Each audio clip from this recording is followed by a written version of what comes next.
Good morning আপোনালোকক পুনৰবাৰ আদৰণি জনাইছোঁ সুমি কিচেন এণ্ড ব্লগছলৈ। এতিয়া ৰাতিপুৱা বাজিছে 9টা আৰু মই ৰাতিপুৱাৰ পৰা একো খোৱাই নাই। এতিয়া খাব বিচাৰিছোঁ। মানুহজনক খুৱাই বুৱাই কামলৈ পঠালোঁ আৰু নিজে এতিয়া ৰাতিপুৱা এয়া বেডৰ লগত জেম বাদাম আৰু চাহকে খাওঁ। ছোৱালীজনীয়ে বেড জেম খাই ভাল পায়, গতিকে তাইও আহি গৈছে। দি লওঁ তাইক এটা আৰু চাই থাকিব ভিডিঅ'টো।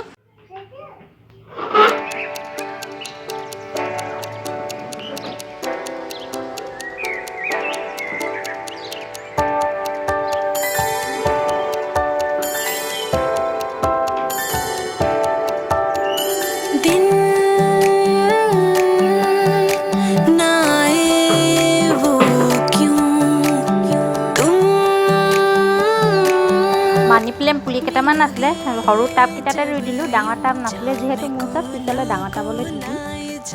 ৰাতিপুৱা পৰা দুপৰীয়া ভাত খাই শুইও উঠিলোঁগৈ, কিন্তু ভিডিঅ' কৰিব নোৱাৰিলোঁ। এতিয়া শুই উঠিছোঁ আৰু ল'ৰা মই দুয়োটা সাৰ পালোঁ। ছোৱালী এতিয়াও শুই আছে আৰু এতিয়া ভাবিছোঁ এটা ৰেচিপি এটা বস্তু বনাওঁগৈ। কি বনাওঁ? ইডলি ষ্টেণ্ডত কেক বনাম বুলি ভাবিছোঁ। ব'লক কেনেকৈ বনালোঁ দেখাম আপোনালোকক।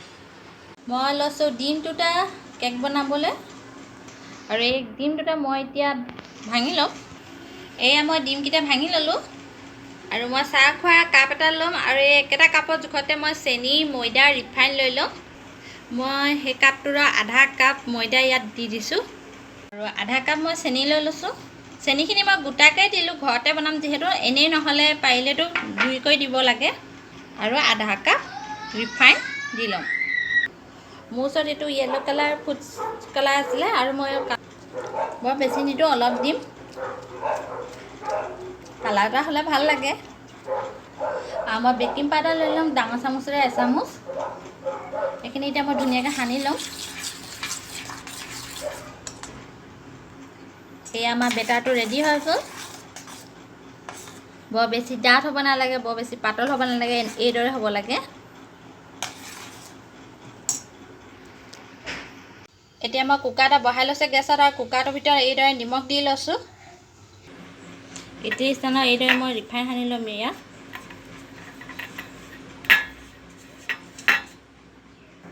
গোটেইকেইটা ষ্টেণ্ডত এইদৰে ৰিফাইন সানি লোৱাৰ পাছত মই এতিয়া ইয়াত বেটাৰখিনি দি দিম।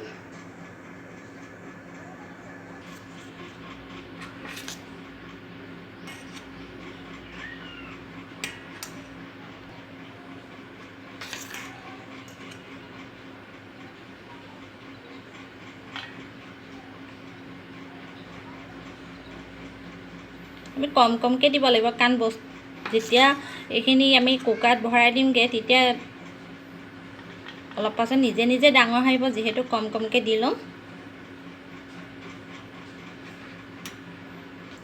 এয়া আমি ধুনীয়াকৈ বেটাৰখিনি দি ল'লোঁ। এতিয়া ইটো সিটোকৈ ভালকৈ জাপি দিম এইখিনি। এই আমি ইডলি ষ্টেণ্ডটো ৰেডি কৰি ল'লোঁ। এতিয়া আমি কুকাৰত ধুনীয়াকৈ বহাই দিওঁগৈ।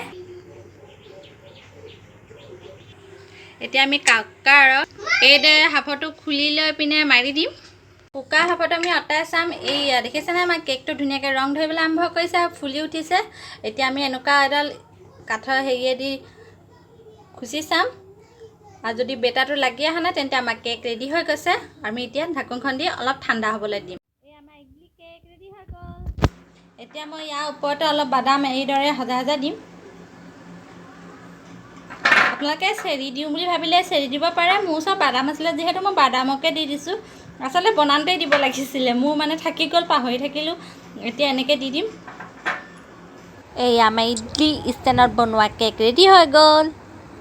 ইডলি ষ্টেণ্ডত বনোৱা কেক খাই সঁচাই ভাল লাগিলে। চাহৰ লগত সন্ধিয়া জুতি লৈ আমি গোটেইকেইজনে। আৰু এতিয়ালৈকে যদি আপোনালোকে কোনোৱে বনাই নাই, সেই এবাৰ বনাই চাব। সঁচাকৈ খাবলৈ বিৰাট ভাল লাগে আৰু অতি কম সময়তে হয়, সহজতে হয়, যিহেতু বনাব পাৰি। আৰু যিসকলে বনাইছে আগতে তেওঁলোকেও কেনেকুৱা পায় খাই নিশ্চয় জনাব। আৰু এতিয়া ৰাতি হ'ল যিহেতু মই বনাওঁগৈ মাংস মই একেধৰণে বনাম, কিন্তু আজি মাংসত মই এবিধ বেলেগ বস্তু দিম। আচলতে সেইবিধ বস্তু যদি ঘৰত থাকে মই মাংস আনিবই কওঁ এখেতক, কাৰণ মই খাই বিৰাট ভাল পাওঁ। কোনে কোনে ভাল পায় নিশ্চয় আজি ৰেচিপিটো চোৱাৰ পাছত জনাব। আৰু আচলতে মই এবাৰ মা ঘৰলৈ যেতিয়া গৈছিলোঁ, মাহঁতৰ বাহিৰত দেখি নিজে ছিঙি মেলি আনিলোঁ। কি বস্তু দেখাম বলক। বস্তুটো হ'ল এইটো কচু থু। এইটো দেখাটো ক'লা কচু নিচিনা লাগিছে, কিন্তু ক'লা কচু নহয়, ইয়াত বনৰীয়া কচুটো হয়। আৰু আনপিনে মই ইয়াৰ মাংসখিনি মেৰিনেট কৰি থৈছোঁ। 15 মিনিটমান হৈ গ'ল। জিৰা, ধনিয়া, নহৰু আদা পেষ্ট লগতে জালুকৰ গুড়ি আৰু পিঁয়াজ কাটি গোটেইখিনি ধুনীয়াকৈ মেৰিনেট কৰি পিনে থৈ ল'লোঁ। এতিয়া মই কেৰাহীখন পাতি লৈছোঁ আৰু তেলখিনি গৰম হ'ব দিম। তেলখিনি গৰম হোৱাৰ হ'ল মই ইয়াত লং ইলাচি দালচেনি এইবোৰ দি লৈছোঁ। এতিয়া মই ইয়াত কাটি ৰখা পিঁয়াজখিনি এড কৰি দিম আৰু লগতে আলুখিনি কাটি ৰখা আলুখিনিও দি দিম। আজি মই আলুখিনি আগত ভাজি নল'লোঁ, অলপ এতিয়া তেলতে দি দিছোঁ।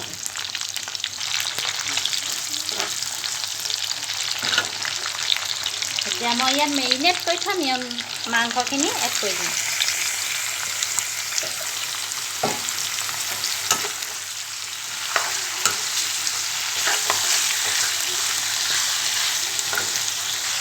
এইখিনি এতিয়া অলপ সময়ৰ কাৰণে ঢাকি ৰাখিম, ভালকৈ ভাজ খাই উঠালে। এতিয়া মাংসখিনি এতিয়া অলপ ভাজ খাই উঠিছে আৰু এতিয়া মই ইয়াত কচুথুৰিখিনি এড কৰি দিম। একো বেলেগ নাই, একেধৰণে বনাইছোঁ, কিন্তু মাত্ৰ কচুথুৰিখিনি ইয়াত এড কৰি দিম।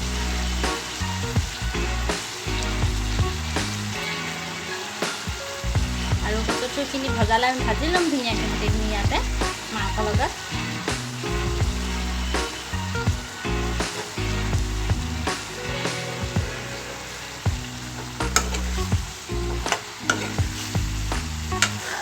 জলকীয়া মই দুটাকেই দি দিছোঁ, কাৰণ ল'ৰা ছোৱালী আছে। ল'ৰা ছোৱালীকেইটালৈ যেতিয়া কাঢ়ি ল'ম তাৰপিছত ভাঙি দিম, সেইটো কথা সদায় কওঁ বাৰু, তথাপি কৈ দিছোঁ। কোনোবাই ভাবিব পাৰে ন জলকীয়াকেইটা ইমান ঠাৰিয়ে চাৰিয়ে দুটাকৈ দি দিছোঁ বুলি। আৰু এতিয়া ধুনীয়াকৈ এইখিনি ভাজ হোৱা হ'লে মই ঢাকি ৰাখিম।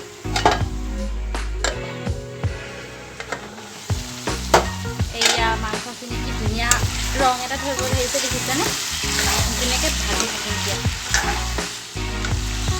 এতিয়া আমি ইয়াত অলপ গৰম পানী এড কৰিম, বৰ বেছি নহয়, অলপ কৰিম।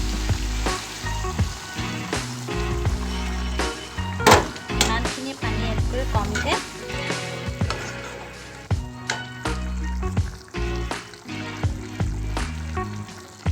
অলপ ঢাকি ৰাখিম গলিবলৈ। এয়া আমাৰ মাংস ৰেডি হৈ গ'ল। এতিয়া ধুনীয়াকৈ ভাতৰ লগত খাব পাৰিম, কচুথু আৰু মাংস। ভাত পানী খাই আজৰি হ'লোঁ। খাবলৈ সঁচাকৈ মই যিহেতু ভাল পোৱা বস্তু, গতিকে খাইটো ভাল পাইছোৱে। আৰু আজি ভিডিঅ'টো মই ইমানতে সামৰণি মাৰিলোঁ। আপোনালোকে যদি মোৰ ভিডিঅ'টো চাই ভাল পালে তেন্তে লাইক কমেণ্ট আৰু শ্বেয়াৰ কৰিব। আৰু এতিয়ালৈকে যদি মোৰ চেনেলটো ছাবস্ক্ৰাইব নাই কৰা, তো প্লিজ চেনেলটো ছাবস্ক্ৰাইব কৰি দিয়ক। আপোনালোকে সকলোৱে মোৰ ভিডিঅ'টো চোৱাৰ বাবে বহুত বহুত